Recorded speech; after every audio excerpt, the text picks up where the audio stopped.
Hi everyone, welcome back. Thank you for tuning in again.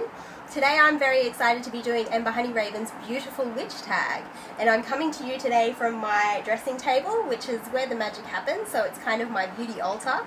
And I'm especially excited to be doing this today because I've wanted to do one of Ember Honeyraven's tag videos for a very long time. I love her tags. She asks a lot of really great questions, and I enjoy hearing her answers as well as watching everyone else's replies on the topic as well.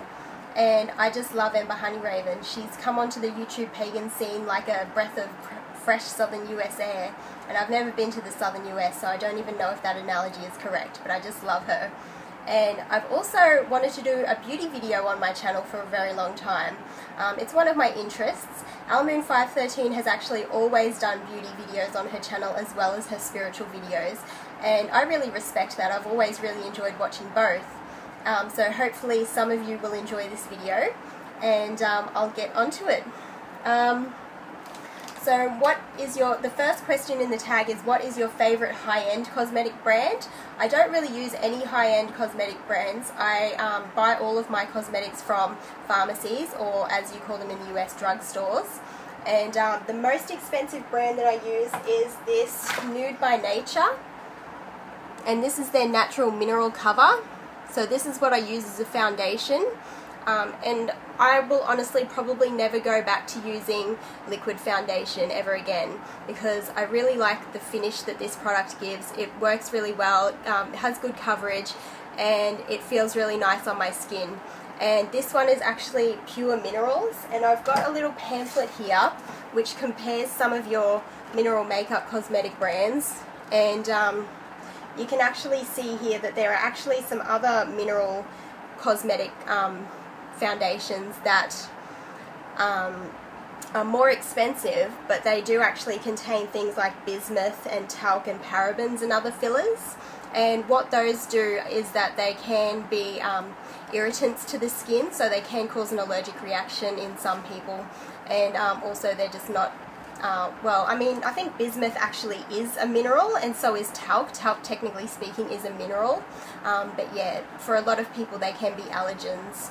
So that's something that I choose to avoid, and that's why I like this brand. This brand is retails for $39.95, which adds up to $2.66 per gram.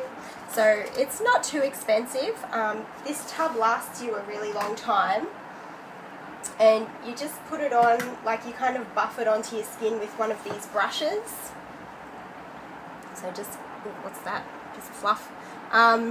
Just a brush kind of like that one, and I don't even think this is a natural bristle brush. I think that they are synthetic bristles, but you just kind of buff it onto your skin like this. But today I'm actually not wearing their foundation, I'm just wearing their BB cream, and that is BB 5-in-1 Miracle Cream with natural sunscreen. And I find this really good for days when I don't want that heavy coverage. I just want a little bit of something to even out my skin tone and give me a light coverage. And I will use that instead of a moisturizer. And I love these BB creams. I think that they're a really good beauty invention of the last few years. And I've been making the transition to natural mineral based cosmetics. And some people, both within the beauty industry and, you know, consumers, will say, oh, it's just a fad, it's just a passing craze. And I disagree. I think it's here to stay, and that's because it's not just overpriced. It's actually quite reasonable for what it is. But it's more natural. It contains less toxins. It's a little bit less harmful to the environment, considering that all consumption has an impact. I'm not trying to be lecturing here in this video, but if you are wanting to minimize your impact, then mineral cosmetics are a really good way to go. And they also work really well, and they look great, and that's why I think they're here to stay. So yeah, anyway, getting on to what is your favorite drugstore brand. My favorite drugstore brand is this Australis Cosmetics, which is an Australian cosmetic brand, and this is what I first started wearing when I first started wearing makeup, when I was probably 15 or 16 or so, whenever my parents started letting me wear makeup. And it would have been sooner than that if they would have let me, but yeah, this was my first cosmetic brand that I started out with, and I don't use their foundations anymore. I've switched to the Nude by Nature, but I think it's generally good advice to, if you have a budget for your cosmetic spend, to spend the most money on making sure that you buy a good foundation and then spending a little bit less on your colour cosmetics. So that's what I do, and these are the lipsticks that I wear. This is the Colour Inject Mineral Lipstick, and I actually own 4 of these, and I couldn't find one before I did this video, so I was really sad. Hopefully that'll show up, otherwise I'll have to go to the shops and get another one. But this one is called Foxtrot. They're actually all named after dancers, which I think is really fun and cool and quirky. That's great.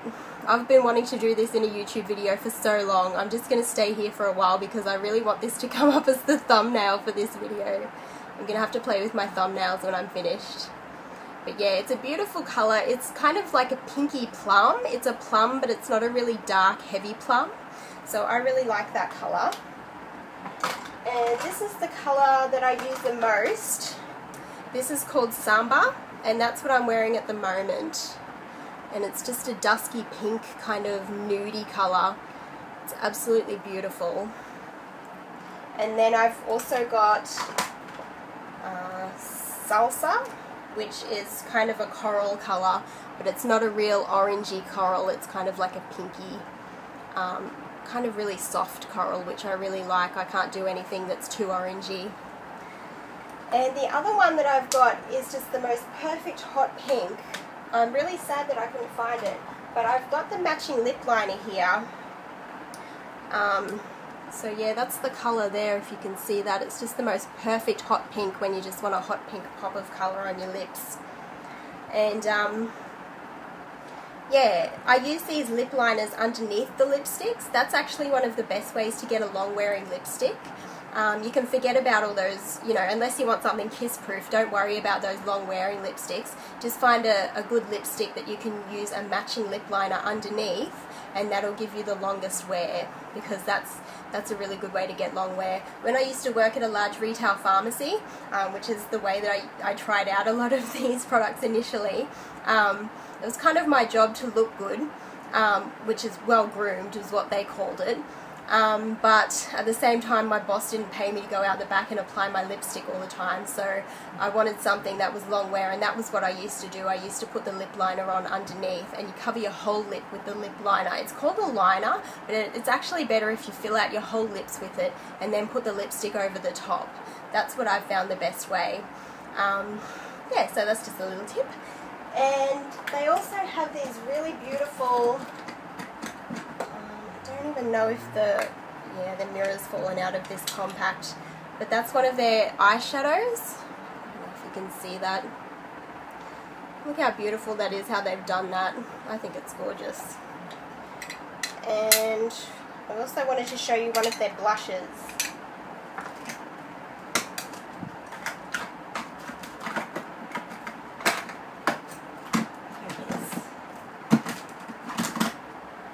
This is Paparazzi Perfect High Definition Blush, and it's kind of like a marbled, one of those marbled products. Oh, you can't see it that well, but anyway, it comes out as just like a little bit of a strong pop of pink on your cheeks, which is really lovely. So I really love that one. So yeah, those are my 2 favourite makeup brands at the moment. And the next question is, one makeup or beauty product you can't live without. I would honestly have to say lip balm. I could probably live without everything else at the moment, but if I had to go without everything except for one thing, lip balm would be the thing that I would not be able to live without. I have chronically dry lips, and I also can't use anything with petrolatum in it, so I use your natural organic, again, lip balms as well, which are more beeswax based and that kind of thing. So yes, could not live without lip balm ever. One product you tried and hated. The first thing that came to mind was a product called Lana Lips, and it's a product that we have here in Australia, and when it first came out, people would absolutely rave about it. Like, they loved this product. and I tried it and I didn't get it. It felt horrible on my lips. It smelt and tasted horrible because what goes on the lips gets eaten. And as far as I'm concerned, lanolin is really good for putting on your nipples when you're breastfeeding, and that's about it. Don't go putting it on your lips, people, just no. And another thing that gets an honourable mention is this brush that I bought for my Nude by Nature mineral cover, and it's supposed to be an automatic brush. It's absolutely ridiculous. It's a criminal waste of the Earth's resources. You can kind of use it just as a normal brush if you want to, but it's supposed to be automatic, so you're supposed to be able to get the powder to come out of it, which it's starting to now, but it never comes out with the right amount. And it comes with this, well, I'm going to open it up at the bottom here. I'll make a mess, but I don't care. Yeah, you just unscrew it there and then your product comes out there, and you fill this little canister up with your product, and then you screw it into the brush, and it's supposed to come out automatically. I can't get it to work. And also it comes with this stupid little scoop which does nothing to get your product into the brush. So that is just yeah, if you start using a mineral cover or the Nude by Nature or anything like that, don't get sucked into buying one of these brushes. Just use your regular old brush and do it the old way. I always put my mineral cover just in a little bowl, so I just dip the brush into there and then tap off the excess, and it works a lot better than that automatic brush. Stupid thing, thumbs down. But yes, your biggest beauty pet peeve. My biggest beauty pet peeve is hands down Photoshop. The photoshopping needs to stop. They need to stop photoshopping advertisements and magazine images and presenting women with an unrealistic, unattainable image that does not exist in reality except for that image that they have created using Photoshop. And they've actually pretty much proven that it affects women's self-esteem, it makes women feel bad about themselves, and they do it purely to sell a product, and it's ridiculous. And they'll argue against the backlash and say, oh, but when we stop photoshopping, people complain about it, you know, they don't want to see pimples and crow's feet and blah blah blah. And that may be true up to a point. I'm sure there's some people that would complain if they saw, you know, a pore or something in a magazine image. But at the same time, you can't keep everybody happy, and you have to do the right thing. They cannot keep trying to sell these products, and all their mentality is just sell, sell, sell, and they don't care if they're stepping all over women to do it. So, sorry for getting a little bit ranty there, but that is my absolute pet peeve in beauty. Photoshop. Get rid of it. Okay, moving on to something nicer. Name one beautiful witch. It's very, very hard to pick just one. I think all witches are beautiful. I've never really met a witch that I didn't think was beautiful, but the one that I'm going to mention is the singer Wendy Rule, and this is the cover image from her album World Between Worlds. She's done it in black and white there, and then there's this image on the back. Isn't that gorgeous? Like, she's got that real classic beauty with the kind of dark gothic thing happening. And also, she's more of a mature woman now. I think she's in her 40s at least. And this is her latest album cover for Black Snake. And you can see that her face is a little bit more lined here. And she's still just as gorgeous. Like, she's got that wild, dark beauty. And I think she's absolutely wonderful. And whenever you talk to her online, she's also really, really nice to talk to online. Okay, so thank you very much for watching this video. I hope you've enjoyed it, and bye for now.